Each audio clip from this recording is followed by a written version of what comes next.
बहुत ही अच्छे तरीके से मन लगा करके एकदम शानदार तरीके से आप लोग पढ़ाई कर रहे होंगे।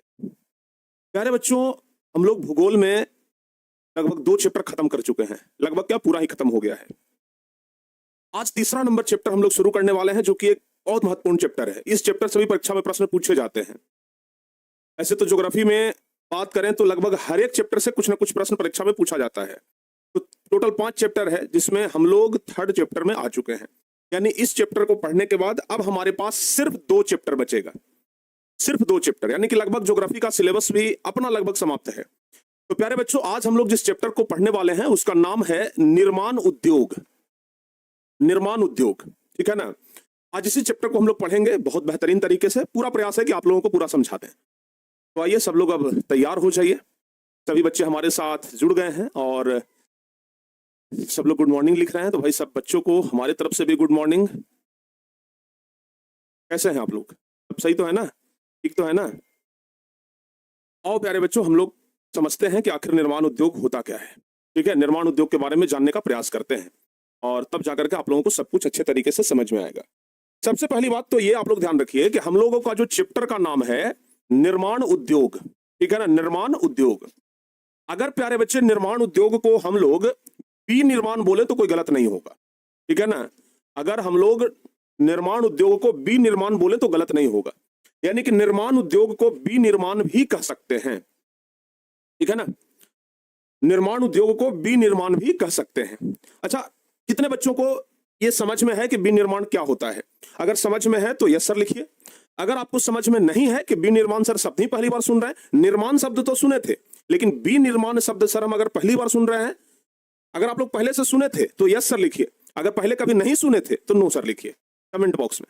अगर पहले सुने थे तो यस सर, अगर पहले नहीं सुने तो नो। जल्दी से, क्या आप लोग विनिर्माण शब्द पहले से सुने थे या फिर आपको जानकारी है कि यह विनिर्माण होता क्या है?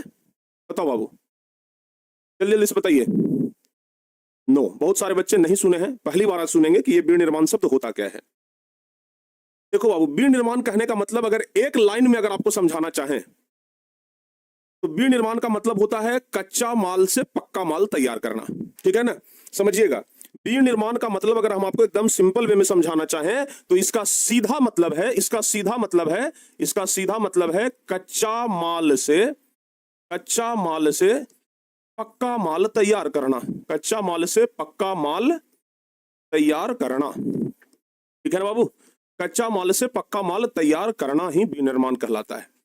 चाहे मशीनों के जरिए, चाहे आदमी के जरिए, जैसे भी हो, कच्चा माल से पक्का माल तैयार करना ही विनिर्माण कहलाता है। जैसे प्यारे बच्चों आप लोग को हम समझाते हैं ना, एकदम अच्छे तरीके से ध्यान दीजिएगा। जैसे अगर हम बात करें इधर कच्चा माल का, ठीक है ना, अगर हम बात करें कच्चा माल का और इधर बात करें हम पक्का माल का, इधर हम बात करते हैं पक्का माल का, ठीक है ना। तो प्यारे बच्चों आप हमें एक बात बताओ, कच्चा माल अगर हम लेते हैं गन्ना, तो गन्ना हो गया कच्चा माल। अब गन्ना का पक्का माल क्या है बाबू? तो गन्ना का पक्का माल है चीनी, यानी चीनी जो हो गया वो पक्का माल हो गया। चीनी क्या हो गया? पक्का माल। उसका कच्चा माल क्या है? गन्ना हो गया। हम जैसे बात करते हैं चूना पत्थर, चूना पत्थर, तो चूना पत्थर कच्चा माल है, इसका पक्का माल क्या होगा? सीमेंट। ध्यान रखिएगा, इसका पक्का माल क्या होगा? सीमेंट होगा। क्या होगा? सीमेंट हो जाएगा। हम बात करते हैं प्यारे बच्चों कपास, कपास, इसका पक्का माल क्या होगा? सूती कपड़ा, सूती कपड़ा। तो आप लोग देख रहे हैं कि इधर कच्चा माल हो गया और इधर पक्का माल हो गया, ठीक है ना। इधर कच्चा माल, इधर पक्का माल। तो प्यारे बच्चों अगर हमें चीनी बनाना है तो हमें कच्चा माल के रूप में क्या चाहिए? गन्ना चाहिए। अगर हम सीमेंट का फैक्ट्री खोलना चाहते हैं तो हमको कच्चा माल के रूप में क्या चाहिए? चूना पत्थर चाहिए। आपको पढ़ा चुका है ना कि सीमेंट का कच्चा माल क्या है? चूना पत्थर है। पढ़ा चुके हैं कि नहीं पढ़ाए? बताओ जल्दी से बाबू, पढ़ाया है ना? बिल्कुल पढ़ाया है। अगर सूती कपड़ा का हमको फैक्ट्री खोलना है तो हमको कच्चा माल के रूप में क्या चाहिए? बताओ जल्दी से, क्या चाहिए? कपास चाहिए। अगर प्यारे बच्चों हम एल्यूमिनियम, एल्यूमिनियम, अगर हम सॉरी एल्यूमिनियम तो हो गया पक्का माल, तो एल्यूमिनियम, एल्यूमिनियम, अगर हम एल्यूमिनियम का कारखाना खोलना चाहें तो हमको कच्चा माल के रूप में क्या चाहिए? बॉक्साइट चाहिए, जो एल्यूमिनियम का अयस्क है। चाहिए कि नहीं चाहिए बाबू? तो ये हो गया कच्चा माल, ये हो गया पक्का माल। तो प्यारे बच्चों, कच्चा माल से पक्का माल तैयार करना ही विनिर्माण कहलाता है। Concept clear? जल्दी से जवाब बताइए। हाँ बताओ बाबू जल्दी से। कच्चा माल से पक्का माल तैयार करना ही विनिर्माण कहलाता है। एक बार जल्दी से बताइए, क्या कॉन्सेप्ट क्लियर हुआ? कच्चा माल से पक्का माल तैयार करना ही विनिर्माण कहलाता है। क्या कॉन्सेप्ट क्लियर है? तो एक बार जल्दी से बता दीजिए। शुगर केन, हाँ शुगर केन मतलब गन्ना होता है। Concept clear? तो एक बार जल्दी से डबल सी लिखिए ना। आप लोग डबल सी लिखने में इतना देर कर देते हैं। हमारा सहारा है डबल सी। जब तक डबल सी लिखते नहीं है मन को संतुष्टि नहीं मिलता है। डबल सी लिखते हैं तो मन को एक सुकून मिलता है कि चलो समझाए जो बच्चों को समझ में आ गया। तो डबल सी लिखने में पीछे मत हटिए, हमारा सिद्धांत है डबल सी। जब तक कॉन्सेप्ट क्लियर नहीं तब तक रिजल्ट क्लियर नहीं। बाबू अगर आप हमारे पास आए हो तो आपका कॉन्सेप्ट क्लियर होना चाहिए। अगर आप परीक्षा देने वाले हो तो हर एक टॉपिक का कॉन्सेप्ट क्लियर होना चाहिए, क्योंकि हमारा सीधा फॉर्मूला है concept clear then result clear. Concept clear रहेगा तभी रिजल्ट क्लियर रहेगा। जैसे कहते हैं ना कि शुद्ध शरीर में ही ये स्वच्छ शरीर में ही स्वच्छ मस्तिष्क का वास होता है। अगर हमारा पूरा शरीर स्वच्छ है तो मस्तिष्क भी स्वच्छ होगा। उसी प्रकार से जब हमारा कॉन्सेप्ट क्लियर है तो रिजल्ट भी क्लियर होगा। ठीक है ना? ध्यान दीजिएगा। कॉन्सेप्ट का मतलब ले, अब कॉन्सेप्ट का मतलब नहीं पता? हाँ, कॉन्सेप्ट क्लियर कहने का मतलब कि जो समझाए एकदम बढ़िया से क्लियर हो गया, बढ़िया से समझ में आ गया, उसी को कहते हैं कॉन्सेप्ट क्लियर। ठीक है बाबू? आइए, तो प्यारे बच्चों, विनिर्माण कहने का मतलब समझ में आया कि कच्चा माल से मशीनों के जरिए या मजदूरों के जरिए, श्रमिकों के जरिए, दो ही चीज से ना हो सकता है कच्चा माल से पक्का माल तैयार। चाहे तो मशीन से हो जाए, नहीं तो मजदूर से हो जाए। तो प्यारे बच्चों, कच्चा माल से पक्का माल मशीनों या श्रमिकों के जरिए, कच्चा माल से, ये ध्यान रखिएगा, कच्चा माल को मशीनों या श्रमिकों के जरिए पक्का माल में तैयार करना ही, पक्का माल में बदलना ही विनिर्माण कहलाता है। यानी सीधे सीधे कच्चा माल से मशीनों या मजदूरों के जरिए पक्का माल तैयार करना ही विनिर्माण कहलाता है। तो प्यारे बच्चों, अगर विनिर्माण का परिभाषा आ जाए, क्वेश्चन, विनिर्माण किसे कहते हैं? क्वेश्चन आ गया कि विनिर्माण किसे कहते हैं? विनिर्माण किसे कहते हैं? तो क्या लिखेंगे इसका परिभाषा? क्या लिखेंगे हम लोग? लिखेंगे कि कच्चा माल से, लिखेंगे हम लोग कच्चा माल से मशीनों या श्रमिकों के जरिए पक्का माल तैयार करना है। पक्का माल, कच्चा माल से मशीनों या श्रमिकों के जरिए पक्का माल तैयार करना ही विनिर्माण कहलाता है। विनिर्माण कहलाता है, याद रहेगा। कच्चा माल से पक्का माल तैयार करना ही क्या कहलाता है बाबू? विनिर्माण कहलाता है। ठीक है? विनिर्माण का एक दूसरा नाम वस्तु निर्माण भी होता है। तो आप लोग ये भी लिख सकते हैं कि इसे वस्तु निर्माण भी कहते हैं। जैसे विनिर्माण है तो इसे वस्तु निर्माण भी कहते हैं। इसे वस्तु निर्माण भी कहते हैं। इसे वस्तु निर्माण भी कहते हैं। यानी कच्चा माल से कोई नया वस्तु बन गया तो उसे वस्तु निर्माण भी कहेंगे। तो विनिर्माण को वस्तु निर्माण भी कहते हैं। चाहे कोई भी उद्योग रहे, प्यारे बच्चों ध्यान रखना, चाहे कोई भी उद्योग रहे, हर एक उद्योग को कच्चा माल का जरूरत पड़ता है। पड़ता है कि नहीं पड़ता है? चाहे कोई उद्योग रहे, हर एक उद्योग को कच्चा माल का जरूरत पड़ता है ना? हर एक उद्योग को कच्चे माल की जरूरत है। तो याद रखिएगा कि कोई भी उद्योग का केंद्र बिंदु होता है ये विनिर्माण। अगर फैक्ट्री खोले हैं तो उसमें कच्चा माल आएगा और पक्का माल निकलेगा कि नहीं निकलेगा बाबू? बताओ जल्दी से। और भारत में अगर बात किया जाए तो विनिर्माण का शुरुआत 1854 में ही हो गया था, जब सूती कपड़ा का पहला मिल मुंबई में खुला था। सूती कपड़ा का पहला मिल मुंबई में 1854 में खुला था। उसी समय से विनिर्माण शुरू हो गया, यानी कि कच्चा माल आने लगा और पक्का माल जाने लगा। तो याद रखिएगा कि भारत में विनिर्माण का विनिर्माण की शुरुआत 1854 में ही शुरू हो गया, जब सूती कपड़ा वस्त्र उद्योग का आविष्कार हुआ।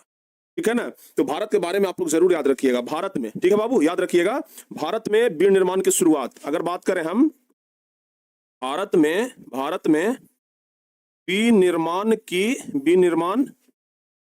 की शुरुआत, भारत में अगर विनिर्माण के शुरुआत के बारे में बात किया जाए तो सूती कपड़ा पहला, लिख देते हैं, पहला सूती कपड़ा उद्योग, ध्यान रखिएगा 1854 ईस्वी में खुला था। कहां में खुला था प्यारे बच्चों? तो महाराष्ट्र मुंबई में, ठीक है ना, महाराष्ट्र मुंबई में। क्लियर? तो भारत में पहला सूती कपड़ा उद्योग कब खुला? महाराष्ट्र मुंबई में 1854 ईस्वी में। और लगले फिर 1855 ईस्वी में जूट मिल खुला था कलकत्ता में। 1855 में जूट मिल खुला। जूट तो आपको पता ही होगा, कृषि चैप्टर में हम आप लोगों को जूट पढ़ा चुके हैं, जो पटसन होता है ना, जिससे बोरा बनता है। बताओ बाबू, है ठीक है ना, एकदम ध्यान दीजिएगा। तो जूट उद्योग हम यहां पर लिख देते हैं, जूट उद्योग। तो प्यारे बच्चों, जूट उद्योग 1855 में खुला था। कहां में भाई? तो कोलकाता। और कोलकाता का एक जगह है जिसका नाम है रिसरा। कोलकाता का एक जगह है जिसका नाम क्या है? रिसरा। तो कोलकाता के रिसरा नामक जगह पे जूट उद्योग पहली बार 1855 में खुला। ठीक है बाबू? तो यही है बीड़ निर्माण। समझ में आ गया? बीड़ निर्माण यही है, मतलब कच्चा माल से पक्का माल तैयार करना। फैक्ट्री खुला हुआ है, जैसे आप कहीं पे जाएंगे तो बड़ा बड़ा फैक्ट्री है, फैक्ट्री खुला हुआ है, कच्चा माल से पक्का माल तैयार हो रहा है, बस बीड़ निर्माण वही है। सीमेंट उद्योग हो गया, तो ट्रक के ट्रक चूना पत्थर आ रहा है और उससे फिर क्या बन रहा है? सीमेंट बन रहा है। चीनी फैक्ट्री हो गया, तो चीनी उद्योग में क्या होता है? ट्रक के ट्रक एकदम गन्ना आ रहा है और फिर चीनी बन रहा है। तो एक तरफ से गन्ना आ रहा है ट्रक से, एक तरफ से चीनी निकल रहा है ट्रक से। तो बाबू, एक तरफ से कच्चा माल आ रहा है, एक तरफ से पक्का माल निकल रहा है। तो कच्चा माल से पक्का माल ही बीड़ निर्माण कहलाता है। कच्चा माल से पक्का माल ही क्या कहलाता है? बीड़ निर्माण कहलाता है। ध्यान दीजिएगा। Concept clear? आइए, अब किसी भी उद्योग को, चाहे कोई भी उद्योग रहे, चाहे सीमेंट उद्योग रहे, चाहे चीनी उद्योग रहे, चाहे कपड़ा उद्योग रहे, चाहे कोई भी उद्योग रहे, किसी भी उद्योग को चलाने के लिए 2-3 चीजों की जरूरत पड़ती है, जिसको कि हम लोग स्थानीयकरण कारक कहते हैं। प्यारे बच्चों ध्यान रखिएगा, उद्योग के स्थानीयकरण कारक, टॉपिक का नाम है उद्योग के स्थानीयकरण कारक। स्थानीयकरण कारक कहने का मतलब हुआ कि किसी भी उद्योग को चलाने के लिए हमें किन किन चीजों की जरूरत पड़ेगी। तो बाबू, किसी भी उद्योग को चलाने के लिए हम लोगों को क्या क्या चीज जरूरत पड़ सकता है? आप लोग बताओ। कोई भी उद्योग चलाने के लिए हम लोगों को क्या क्या चीज का जरूरत पड़ेगा? मान लिया जाए कि हम एक उद्योग खोलना चाहते हैं। किस चीज का उद्योग खोलना चाहते हैं ये नहीं पता, कोई भी चीज का उद्योग खोलना चाहते हैं, तो हम लोगों को किस किस चीज का जरूरत पड़ेगा? बताओ जल्दी से। किसी भी उद्योग को चलाने के लिए एक बात याद रखिएगा, 3 चीजों का जरूरत पड़ेगा। ठीक है ना, याद रखिएगा, उद्योग के तीन स्थानीयकरण कारक। उद्योग के 3 स्थानीयकरण कारक। उद्योग के स्थानीयकरण कारक कौन कौन होता है बाबू? आइए समझते हैं। उद्योग के 3 स्थानीयकरण कारक में सबसे पहला आएगा कच्चा माल। यानी कि अगर हम किसी भी उद्योग को चलाना चाहते हैं तो पहले तो हम लोगों को कच्चा माल का जरूरत पड़ेगा। कोई भी उद्योग चलाना चाहें, अगर हम चीनी का फैक्ट्री खोलना चाहते हैं तो हमको गन्ना का जरूरत पड़ेगा कच्चा माल के रूप में। अगर मान लिया जाए कि हमको सीमेंट का फैक्ट्री खोलना है तो वहां पर भी कच्चा माल का जरूरत पड़ेगा, चूना पत्थर। अगर हमको कपड़ा का फैक्ट्री खोलना है तो वहां भी कपास चाहिए।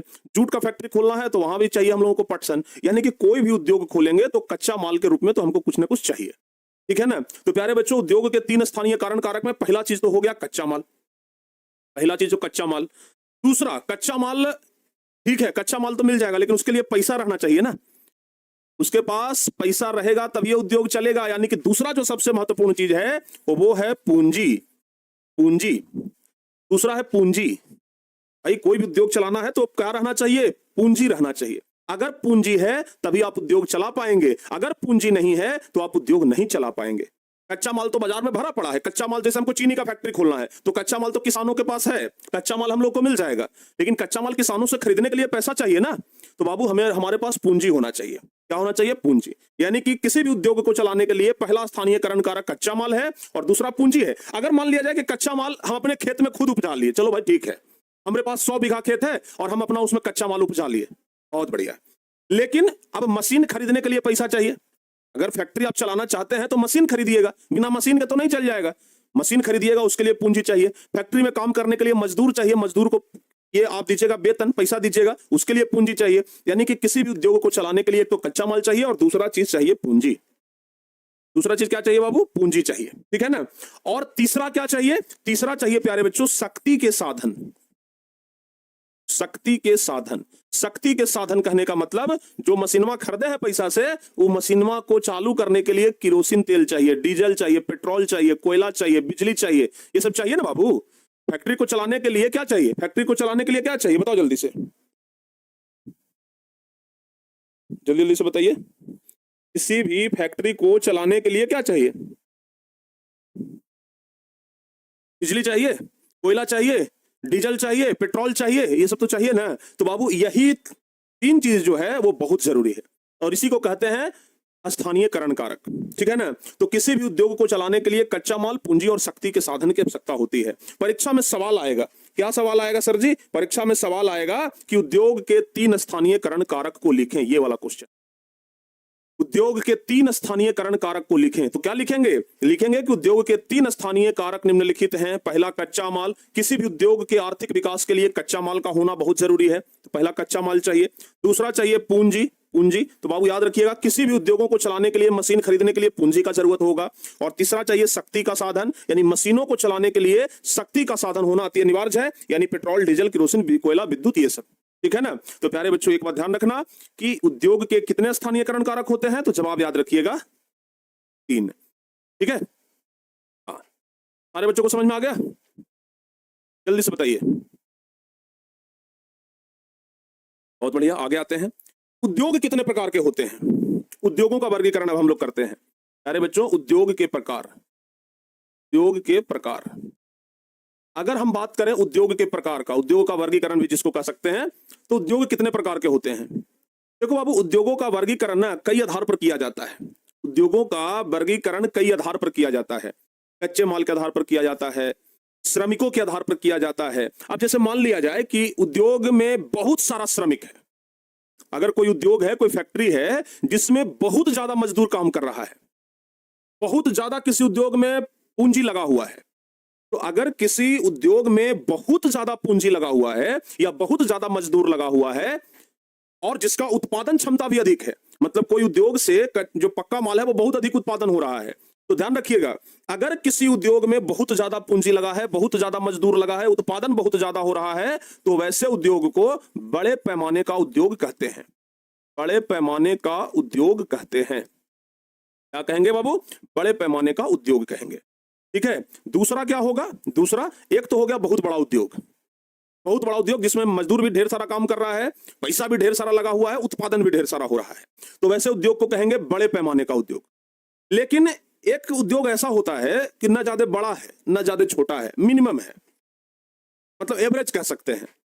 न ज्यादा बहुत बड़ा उद्योग है, न ज्यादा बहुत छोटा उद्योग है। जैसे मान लिया जाए कि कोई साइकिल बनाने वाला उद्योग हो गया, रेडियो बनाने वाला उद्योग हो गया, टेलीविजन बनाने वाला उद्योग हो गया, तो बहुत ज्यादा बड़ा भी नहीं है और बहुत ज्यादा छोटा भी नहीं है। तो वैसा उद्योग जो बहुत ज्यादा बड़ा भी नहीं है, बहुत ज्यादा छोटा भी नहीं है, वैसे उद्योग को कहते हैं मध्यम पैमाने का उद्योग। क्या कहते हैं? मध्यम पैमाने का उद्योग। क्या कहेंगे बाबू? मध्यम पैमाने का उद्योग कहेंगे। और तीसरा ध्यान रखिएगा, बहुत छोटा बाबू। जैसे मान लिया जाए कि कोई आभूषण निर्माण करने वाला उद्योग है, तो आभूषण निर्माण करने वाला उद्योग बहुत बड़ा नहीं होता है और नहीं बहुत ज्यादा श्रमिक काम करते हैं वहां। आभूषण चूंकि बहुत बारीक चीज बनाना है तो कम ही मजदूर होते हैं, कम जगह में ही काम हो जाता है। तो आभूषण बनाने वाला जो उद्योग हो गया, ये छोटे पैमाने का उद्योग हो गया। ठीक है ना। तो बाबू एक होता है छोटे पैमाने का उद्योग। क्या होता है? छोटे पैमाने का उद्योग। तो यहां पर उद्योग का जो वर्गीकरण हुआ वो श्रमिकों के आधार पर हुआ। किसके आधार पर हुआ बाबू? श्रमिकों के आधार पर। किसके आधार पर? श्रमिकों के आधार पर।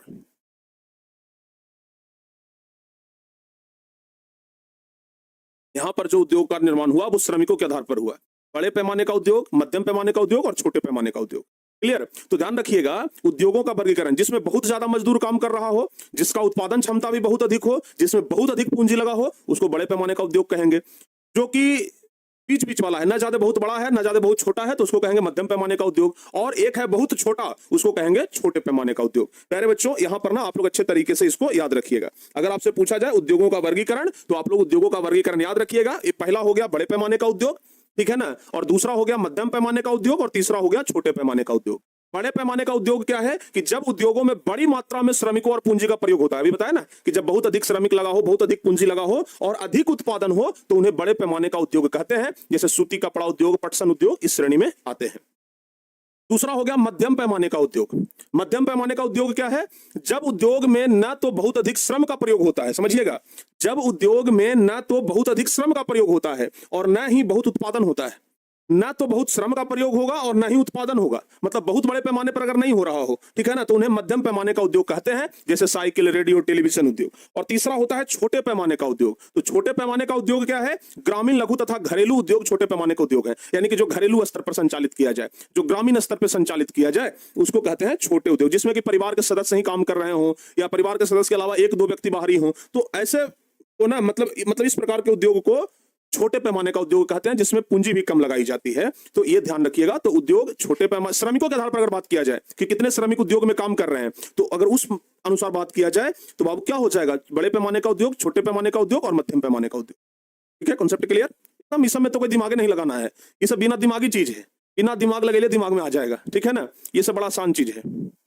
सर जमीन भी तो होना चाहिए उद्योग लगाने के लिए। जो पूंजी हम बात कर रहे हैं कि आपके पास क्या होना चाहिए? पैसा होना चाहिए, ताकि आप मशीन खरीद सकें या फिर कुछ भी खरीद लें, जमीन खरीद लें। तो हम तो बाबू पूंजी का बात कर ही दिए ना। हम पूंजी का तो बात कर ही दिए। अब एक बताओ, ध्यान रखिएगा, उद्योग अगर लगाना है तो ये कोई जरूरी नहीं कि पूरा का पूरा पूंजी हमारा लगे। हो सकता है कि हम सरकार के साथ पार्टनरशिप में हो जाए, तो हो सकता है कि सरकार अब जमीन दे दे, तो ये भी हो संभव है। ठीक है? सर आप निर्माण लिखे हैं सर, कहाँ निर्माण लिखे हैं जी?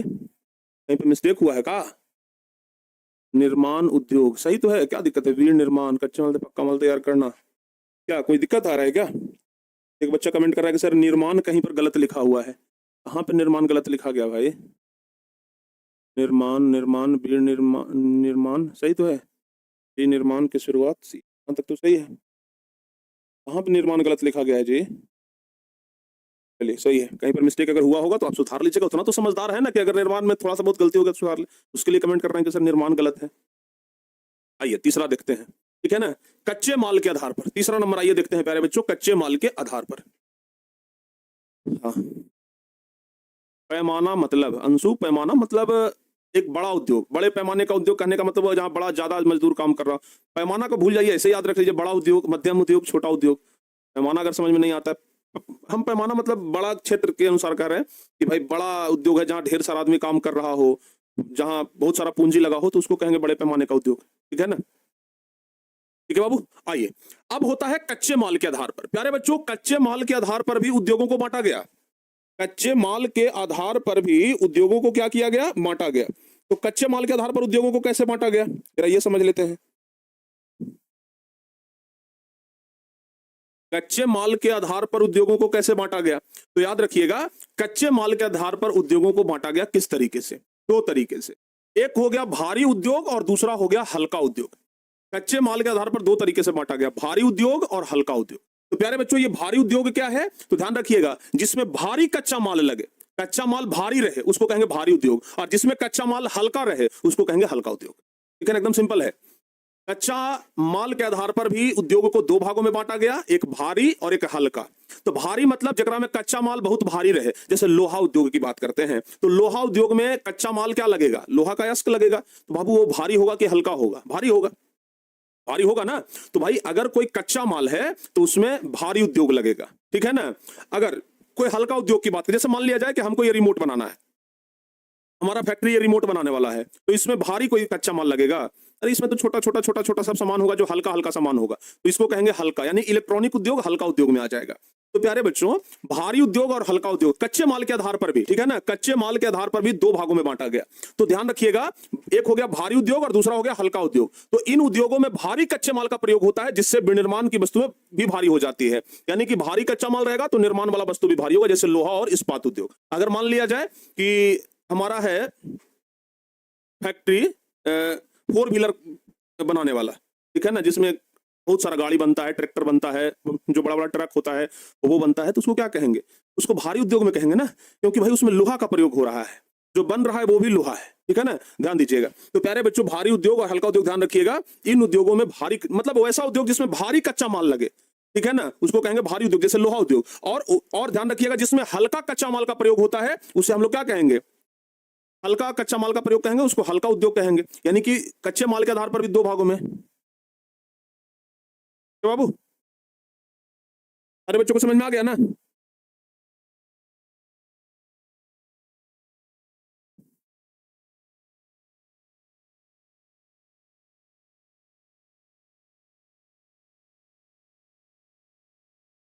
क्लियर हो गया? ईंट कौन सा उद्योग में आएगा? ईंट तो आ जाएगा हल्का उद्योग में, ठीक है ना। और अच्छा, हल्का उद्योग भारी उद्योग के अलावा बात करें तो ईंट जो है वो आ जाएगा मध्यम पैमाने के उद्योग में, यानी कि ना तो उसमें बहुत ज्यादा लोग काम करते हैं ना तो बहुत कम लोग, मध्यम पैमाने के उद्योग में आ जाएगा। ठीक है, तो प्यारे बच्चों, कच्चे माल के आधार पर दो प्रकार के, एक हो गया भारी उद्योग और दूसरा हो गया हल्का उद्योग। जिसमें कच्चा माल भारी लगे उसको भारी उद्योग, और जिसमें हल्का लगे तो उसको हल्का उद्योग। अब बात करते हैं स्वामित्व के आधार पर उद्योग के प्रकार। तो प्यारे बच्चों, स्वामित्व के आधार पर अगर उद्योग की बात किया जाए तो स्वामित्व के आधार पर भी उद्योग दो तीन प्रकार के होता है। कौन कौन भाई? पहला तो हो गया एकदम सरकारी कोई उद्योग है, एकदम सरकारी है तो उसको कहेंगे सार्वजनिक उद्योग। दूसरा है प्राइवेट, कि भाई एकदम प्राइवेट है, अपना है, तो उसको कहेंगे प्राइवेट उद्योग, निजी उद्योग। और तीसरा है आधा सरकारी आधा प्राइवेट, जिसको कहते हैं सहकारी, मतलब आधा सरकारी आधा प्राइवेट। ठीक है ना। तो अगर मालिकाना हक के आधार पर बात किया जाए, अगर स्वामित्व के आधार पर बात किया जाए तो उद्योग कितने प्रकार के? उद्योग कितने प्रकार के? अगर स्वामित्व के आधार पर बात किया जाए तो कितने प्रकार के बताओ बाबू जल्दी से? तीन प्रकार के। कौन कौन? सार्वजनिक उद्योग, निजी उद्योग और सहकारी उद्योग। तो सार्वजनिक उद्योग क्या है? याद रखिएगा, इसमें भारी तथा आधारभूत उद्योग सम्मिलित हैं। इसका संचालन सरकार स्वयं करती है। तो जिसका सरकार संचालन कर रही है मतलब वो सरकारी उद्योग हो गया। तो सार्वजनिक उद्योग को सरकारी उद्योग भी कहते हैं। अब सरकार के द्वारा संचालित उद्योग, जैसे दुर्गापुर, कलकत्ता में दुर्गापुर है लोहा का, तो भाई वहां पर दुर्गापुर वाला जो है ना वो सरकारी उद्योग है। भिलाई है, राउरकेला है, ये सब में जो लोहा इस्पात केंद्र है वो बस सरकारी है, यानी कि सार्वजनिक उद्योग है। ठीक है ना। तो ध्यान दीजिएगा, आभूषण हल्का उद्योग में आएगा, बिल्कुल। तो प्यारे बच्चों, एक हो गया सार्वजनिक उद्योग जो कि सरकार के द्वारा संचालित है, सरकार उसको चलाती है। दूसरा क्या हो गया? दूसरा क्या हो गया बाबू? दूसरा हो गया निजी उद्योग, यानी कि सरकार नहीं चलाती है, कोई निजी आदमी चलाता है। तो लिखेंगे वे उद्योग जिनका स्वामित्व किसी खास व्यक्ति या कंपनी के द्वारा किया जाता है। यानी कि मान लिया जाए कि कोई फैक्ट्री हम खोल लिए, तो भाई हमारा हो गया, ये तो सरकार का नहीं हुआ, तो वो कहलाएगा निजी उद्योग। ठीक है ना। अगर कोई फैक्ट्री हम खोले हैं तो वो निजी उद्योग, या फिर आप खोल दिए तो वो निजी उद्योग, या फिर कोई भी व्यक्ति अपना पूंजी लगा करके अगर खोला है तो उसको बोलेंगे निजी उद्योग। ठीक है ना। जैसे साइकिल, कपड़ा, ये सब हो गया। और तीसरा हो गया संयुक्त अथवा सहकारी उद्योग। तीसरा क्या हो गया बाबू? संयुक्त अथवा सहकारी उद्योग। ये क्या है? जब उद्योगों में दो या दो से अधिक व्यक्तियों या सहकारी समितियों का योगदान हो तो उसे संयुक्त अथवा सहकारी उद्योग कहते हैं। यानी कि जब दो व्यक्ति मिलकर के कोई उद्योग खोले, या फिर दो सरकारी समिति, एक निजी व्यक्ति और एक सरकारी समिति मिलकर के उद्योग खोले, यानी कि जहां पर दो लोग साथ में मिलकर के खोले, चाहे एक व्यक्ति हो, एक सरकार हो, चाहे फिर दोनों व्यक्ति हो, तो ऐसे उद्योग को कहते हैं सहकारी उद्योग। जैसे ऑयल इंडिया लिमिटेड, महाराष्ट्र का चीनी उद्योग, ये सब क्या है बाबू? ये सब सहकारी उद्योग। ठीक है ना। तो अगर मालिकाना हक के बारे में बात किया जाए, अगर मालिकाना हक के बारे में बात किया जाए, समझिएगा, अगर मालिकाना हक के बारे में बात किया जाए तो मालिकाना हक के आधार पर उद्योग, ध्यान रखिएगा, सार्वजनिक उद्योग, निजी उद्योग और सहकारी उद्योग। बताओ, याद हो गया? हाँ, याद हो गया ना? चलिए, बहुत बढ़िया। और एक होता है चौथा, कच्चे माल के स्रोत के आधार पर, तो जिसको, अच्छा, कच्चे माल के स्रोत के आधार पर तो भी हम लोग देखेंगे। ठीक है ना। कच्चे माल के स्रोत के आधार पर देखेंगे। परीक्षा में यहां से ये वाला सवाल बनेगा तो लिखा जाएगा ना कि स्वामित्व के आधार पर उद्योग कितने प्रकार के होते हैं, तो लिख दीजिएगा स्वामित्व के आधार पर उद्योग तीन प्रकार के, सार्वजनिक उद्योग, निजी उद्योग और सहकारी उद्योग। जो अभी हम आपको बताए हैं बस वही वाला लिखा जाएगा। ये क्वेश्चन परीक्षा में बनता है, ये क्वेश्चन जो है वो परीक्षा में बनता है, ध्यान दीजिएगा। ठीक है बाबू, परीक्षा में ये क्वेश्चन हर हाल में आएगा कि स्वामित्व के आधार पर उद्योग कितने प्रकार के होते हैं। तो याद रखिएगा कि स्वामित्व के आधार पर उद्योग कौन कौन होते हैं? सार्वजनिक उद्योग, निजी उद्योग और सहकारी उद्योग। क्लियर? जी, आप लोग कमेंट करके हमको परेशान कर रहे हो कि सर आपने जहां तहां निर्माण लिखा है, जहां तहां निर्माण है, फिर निर्माण कहाँ निर्माण गलती लिखा गया है भाई? आप लोग ने हमें परेशान करके रखे हो। एक दो लड़के जो है वो लगातार कमेंट कर रहे हैं कि सर जहां तहां विनिर्माण किसे कहते हैं, श्रमिकों के जरिए पक्का माल तैयार करना है विनिर्माण कहलाते हैं, वस्तु निर्माण भी कहते हैं। कहाँ जहां तहां लिखाया है? ठीक है भाई, अगर गलती भी हुआ है तो देख लेना, हमें पता नहीं चल रहा है कहाँ लिखाया है कहाँ नहीं लिखाया है। ठीक है ना। तो ये स्वामित्व के आधार पर आपको समझ में आ गया ना। अब प्यारे बच्चों, आप लोग एक याद रखिएगा, कच्चे माल के आधार पर, तो कच्चा माल के आधार पर भी उद्योग होता है कि भाई कच्चा माल क्या है। जैसे कच्चा माल है सूती वस्त्र, जूट, रेशम, ऊनी वस्त्र, खाद्य तेल, कृषि से प्राप्त कच्चा माल आधारित उद्योग है। यानी कि कच्चा माल के आधार पर भी बात करें तो अलग अलग तरह के उद्योग होते हैं। एक फैक्ट्री ऐसा है जहां पर कच्चा माल, ना, एक फैक्ट्री ऐसा है जहां पर कच्चा माल ऐसा है जो सिर्फ और सिर्फ हमें खेती से प्राप्त होता है। जैसे सूती कपड़ा तो कपास है, खेती पर निर्भर है। बात करें रेशम का, खेती पर निर्भर है। ऊनी वस्त्र का तो सब, जितना खाद्य तेल का, सब खेती पर निर्भर है। तो एक उद्योग ऐसा होता है जो सिर्फ और सिर्फ अपने कच्चा माल के लिए खेती पर निर्भर हो, कृषि पर निर्भर हो, ठीक है ना। तो प्यारे बच्चों, जो कृषि पर निर्भर है उसको कहते हैं कच्चे माल पर आधारित उद्योग, ये सॉरी कृषि आधारित उद्योग, उसको क्या बोलेंगे, कृषि आधारित उद्योग। यानी कि जो कच्चे माल के लिए किस पर निर्भर हो, जो कच्चे माल के लिए कृषि पर निर्भर हो, ठीक है ना बाबू, ध्यान दीजिएगा।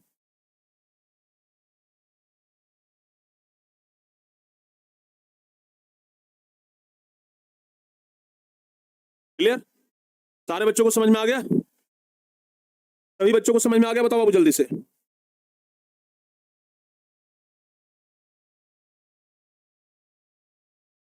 सारे बच्चों को क्या सभी बच्चों को यहां तक समझ में आ गया, जल्दी से बताइए यस और नो।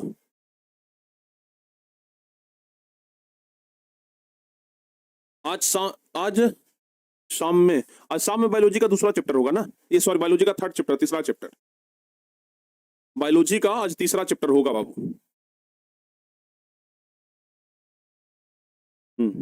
आज बायोलॉजी का तीसरा चैप्टर करवाएं। चलिए, तो प्यारे बच्चों, कृषि आधारित उद्योग के बारे में अगर बात किया जाए तो बहुत सारा चीज है। सूती कपड़ा उद्योग, तो अगली क्लास में हम आपको सूती कपड़ा उद्योग के बारे में ही सबसे पहले बताएंगे।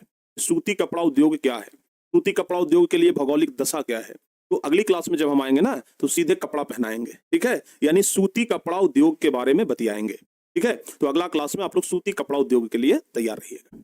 अगली क्लास में किस चीज के लिए, सूती कपड़ा उद्योग के लिए तैयार, एकदम कॉन्सेप्ट क्लियर। अगली क्लास में सूती कपड़ा उद्योग के लिए ना बाबू आप लोग तैयार रहना। सारे बच्चों को यहां तक समझ में आ गया, सारे बच्चों को यहां तक समझ में आ गया, बताओ बाबू। अच्छा, निर्माण ये वाला, अच्छा अब समझ में आया। आप लोग कहना चाह रहे हैं कि गुरुजी निर्माण ऐसे होगा, यही ना कहना चाह रहे हो भाई, कर लेना जी, ठीक है ना, कर लेना ना, उसको सही कर लेना आप लोग, क्या दिक्कत है। अब कहाँ जहां पर ये निर्माण जो लिखा हुआ है तो थोड़ा सा आप लोग सुधार कर सकते हैं खुद से भी। इतना सा के लिए इतना कमेंट कर रहे हो भाई, बहुत सब चीज हो गया, ठीक है ना। विनिर्माण तहन,